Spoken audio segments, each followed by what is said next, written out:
ఇప్పుడే జీ5 app download చేయండి. చూడండి మీ ఫేవరెట్ టీవీ షోస్ ఎప్పుడైనా ఎక్కడైనా. ఏవండి కారాపండి. Sanvika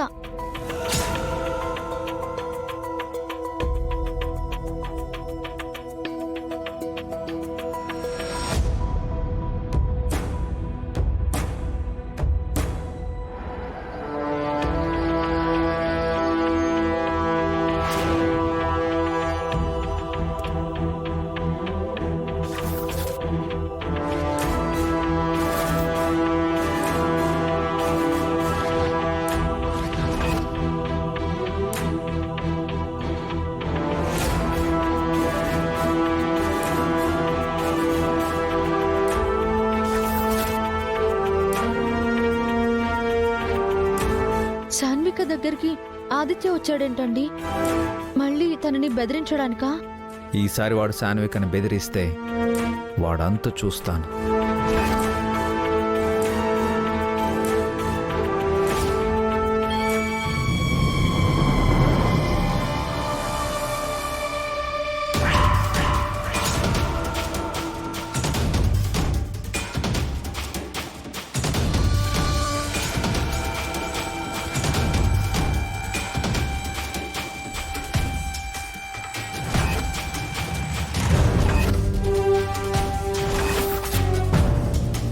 thank you so much Saanvi.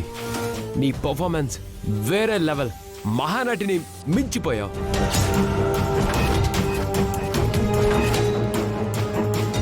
Mahanati నేను కాదు డియర్, హారిక. నేను వసుని మాత్రమే చీట్ చేస్తే తను తన ఫ్యామిలీ మొత్తాన్ని చీట్ చేసింది.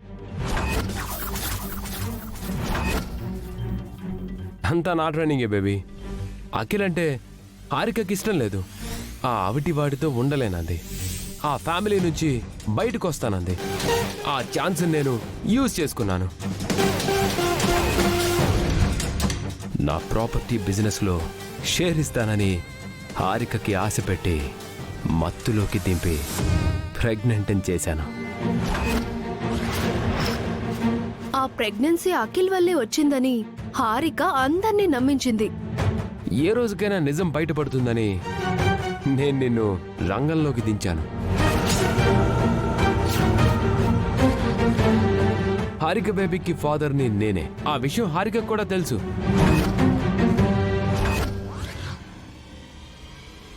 హారికకి డివోర్స్ రావు. ఆ ఇంట్లోనే ఉంటుంది. నా వారసుని కంటుంది. సగం ఆస్తి తీసుకుంటుంది. అలాగే సంస్కృతి ఈవెంట్లో సీక్రెట్స్ అన్ని నాకు చెప్తుంది. అభిపై నీ పగ తీరుతుంది. వాళ్ళ ఆస్తికి నీ కొడుకు వారసుడవుతాడు. నీకు 2 విధాలుగా కలిసొస్తుంది. Excellent plan Aditya. ఇదంతా నీ వల్ల హారిక వల్లే సాధ్యమైంది. ఇద్దరూ హెల్ప్ చేసి ఉండకపోతే నేను గెలిచుండేవాడినే కాదు.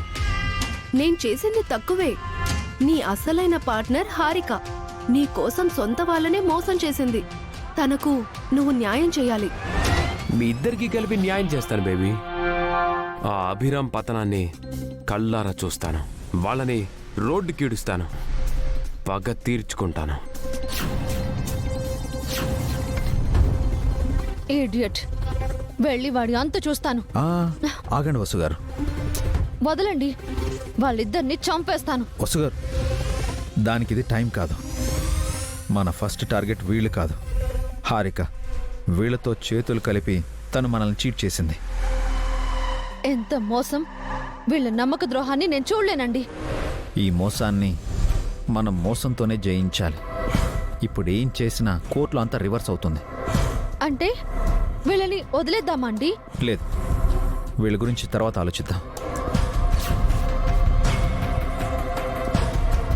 ఎలాగైతే హారిక మనల్ని నమ్మించి చీట్ చేసిందో కోర్టులో తీర్పు వచ్చే వరకు అలాగే మనం హారికని నమ్మిద్దాం. ముళ్ళుని ముళ్ళుతోనే తీయడంలో తప్పేం లేదు. అంతేకాదు, జైలు శిక్ష పడాలండి. తను కుమ్మిలి చావాలి. అఖిల్ అనుభవించిన క్షోభకు రెట్టింపు క్షోభ హారిక అనుభవించాలి. విడాకులే హారికకు పెద్ద శిక్ష. ముందు హాస్పిటల్కి వెళ్ళి రిపోర్ట్స్ కలెక్ట్ చేసుకుందాం. ఆ తర్వాత కోర్టుకు వెళ్ళి విడాకులు ఇప్పిద్దాం.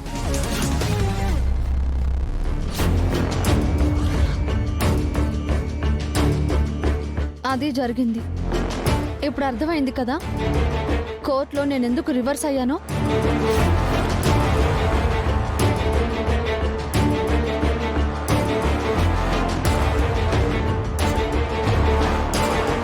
నేను వదిలేసుంటే అప్పుడే వసు గారు ఆదిత్య సాన్వికల అంతు చూస్తుండేవారు.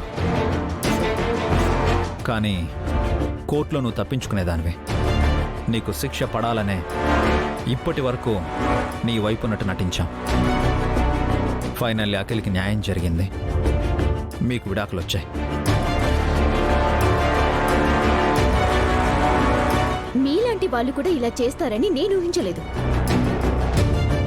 ఇప్పుడు మీకు నాకు తేడా ఏం లేదు.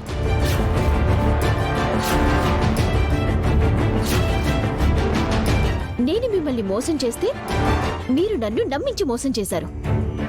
నా వైపు ఉన్నట్టు నటించి అబద్ధాలు చెప్పారు. రామాయణంలో రాముడంతటి వాడే వాలిని చెట్టుచాటు నుంచి చంపాల్సొచ్చింది. భారతంలో సాక్షాత్తు శ్రీకృష్ణుడే ధర్మరాజుతో అశ్వత్థామ అతః కుంజరహ అని అబద్ధం ఆడాల్సొచ్చింది. ఒక్కోసారి ధర్మం కోసం న్యాయం తప్పక తప్పదు. 100 తప్పుల వరకు క్షమించి ఆ తరువాత శిశుపాలుడి శిరస్సు ఖండిస్తాను అని శ్రీకృష్ణుడు చెప్పాడు. మీరు చేసిన చెత్త పనిని రామాయణం భాగవతం చెప్పి బాగానే సమర్థించుకుంటున్నారు. మిమ్మల్ని ఆ దేవుడు కూడా క్షమించడు. ఎవరే సమర్థించుకునేది? ఎవరి బిడ్డని మా వారసుడంటున్నావు? ఆస్తి కోసం అడ్డదారులు తొక్కావు. ఏ ఆడది చెయ్యకూడని తప్పు చేశావు. నీకు విడాకులివ్వడం చాలా చిన్న శిక్ష. నీ ప్రవర్తన సరిదిద్దుకోమని జడ్జి గారు చెప్పారంటే నువ్వెంత పెద్ద తప్పు చేశావో నువ్వే తెలుసుకోవాలి. నీలాంటి వాళ్ల వల్లే ప్రేమకి, భార్యాభర్తల బంధానికి విలువ లేకుండా పోతోంది. నిన్ను ఏం చేసినా పాపం లేదు. ఇంకా దీంతో మాట్లాడుదునా? ఇక దానికి మనకి సంబంధం లేదు. మన కళ్ళ ముందు నుంచి వెళ్ళిపోమని చెప్పండి. నేను అంత తేలిక వదిలిపోతాను అనుకోకఖిల్. నా గురించి నీకు తెలీదు. ఇంతకు మించి ఇంకేం చేస్తావు? స్వార్థంతో, మోసంతో, నమ్మక ద్రోహంతో నువ్వేమీ సాధించలేవు. ఇన్నాళ్ళు నిన్ను కాపాడింది ఈ కుటుంబం, నీ వ్యక్తిత్వం కాదు. నువ్వు ఎవరిని నమ్మావో వాళ్లే నిన్ను నాశనం చేస్తారు. వెళ్ళు. మిమ్మల్ని వదిలిపెట్టను. మీ అంతు చూస్తాను. మళ్ళీ మాకు కనిపించకు. వెళ్తాను, కానీ మీ అంతు చూస్తాను. ఆడది తలుచుకుంటే సామ్రాజ్యాలే కూలిపోతాయి. ఆఫ్టర్ ఆల్ మీరెంత? ఇక నుంచి నేనేంటో మీకు చూపిస్తా. హారిక,